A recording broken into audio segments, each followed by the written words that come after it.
চব কংগ্ৰেছ দলে যোৱা সময়ছোৱাত কৈ আছে আমি যদি বুজা পৰা কৰিব লাগে আমি বুজা পৰা কৰিও বিজেপি বিৰোধী শক্তিৰ লগত একেলগে খেলিব পাৰোঁ। যিসমূহ পঞ্চায়ত যিসমূহ বিধানসভা সমষ্টিত তেওঁলোকে বিচাৰিছে অন্য দলে সেই বিষয়টো লৈ চূড়ান্ত সিদ্ধান্ত ল'ব দলীয় হাইকমাণ্ডে মানে ষ্টেট হাইকমাণ্ডে আৰু তাৰপিছত তেনেকৈ খেলা হ'ব। মোৰ নাজিৰা সমষ্টিত CPI দলে কেইখনমান আসন বিচাৰিছিল আমি এই বিষয়ত কথা পাতিছোঁ কাৰণ তেওঁলোকৰ এজন বিধায়ক আছিলে এটা সময়ত 2006 চনৰ পৰা 2011 চনলৈকে এই গতিকে তেওঁলোকে যেনেকৈ বিচাৰিছে আমি বুজা পৰা কৰি তেওঁলোকৰ প্ৰাৰ্থীকো 2-এখন আসন দিয়াৰ ব্যৱস্থা কৰিছোঁ। কিন্তু বিৰোধী দলে তেনেকুৱা একো দেখা নাই। অলপ হয় আমাৰ দেৰি হৈছে কিন্তু ষ্টেট লেভেলত নহ'লেও আমি তৃণমূল পৰ্যায়ত কিন্তু আমি প্ৰস্তুতি চলাই আছোঁ, প্ৰস্তুতি কৰিয়ে আছোঁ।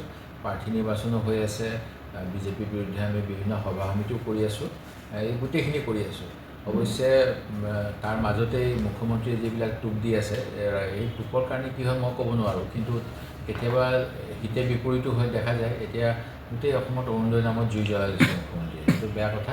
যিবিলাক মোৰ নিজৰ সমষ্টিতে মই দেখা পাইছোঁ শাৰীৰিকভাৱে বিশেষ সক্ষম বিধৱা বা অবিবাহিতা তেওঁলোকক নাম কৰ্তন কৰি দিছে, সেইবিলাকক দিয়া হ'ব। যদিহে তেওঁলোকৰ পৰিয়ালত যোৱা এবছৰত মুখ্যমন্ত্ৰীয়ে ঘোষণা কৰা লাখটা চাকৰিৰ ভিতৰত চাকৰি কাৰোবাৰ পাইছে তেতিয়াহ'লে বঞ্চিত হ'ব।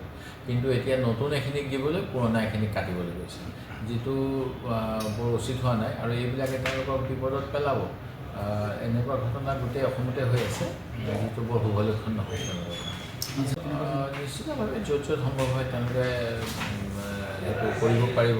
আমাৰ সমষ্টিত মই কৈছোঁ মোক অন্য দলৰ ফালৰ পৰা কোৱা হোৱা নাই, গতিকে মই আশা কৰিছোঁ আমাৰ কংগ্ৰেছৰ কেইজনেই চিংগল হিচাপে প্ৰতিনিধিত্ব কৰিব পাৰিব।